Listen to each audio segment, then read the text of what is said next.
Dhevney, and I'm so excited you're joining me again today.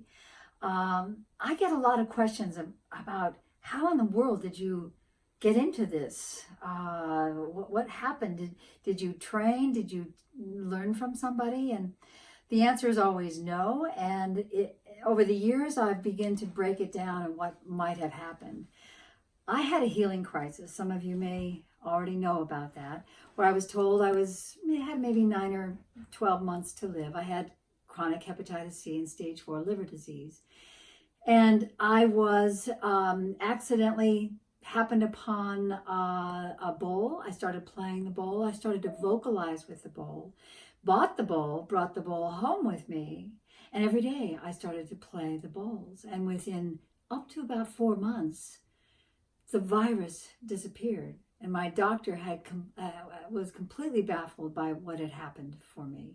And I wanted to, he was telling me it was a spontaneous healing and that it would come back because you're not cured from chronic hepatitis C and stage 4 liver disease. So he was waiting for it to come back. I kept getting tests, and so at one point I go and I visit for yet another RNA test. The nurse calls me into her little cubby and she explains, she said, you need to understand why he's completely mystified by your situation. She said, you don't have a genotype that would have responded to interferon, which is what the doctor gave me as a last ditch effort. She went on to say that you don't have that genotype that would respond, so therefore there's no medical reason for you to be well. And that's what launched my inquiry. I had to find out what happened. I knew this wasn't spontaneous. I knew this was sustainable. I knew this had something to do with the dynamics of my body and how sound might have been playing a part of that, but I didn't know. Over the years, I have made more discovery. I've found some great research, and I've made some inroads into understanding how sound may have affected my body brain as well as the capacity for the body to move into well-being. So that's what I offer in the totality of my work. And I do work with these gorgeous crystal balls you see behind me. I also work with the voice and the vocal sound.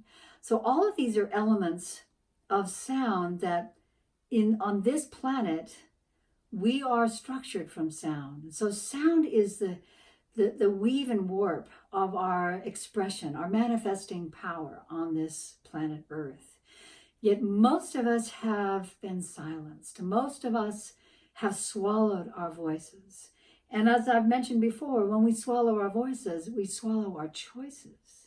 So when you start working with sound again, you begin to wake up to the capacity, the body's capacity, your brain's capacity to always find a way to adapt to the situation that presents itself.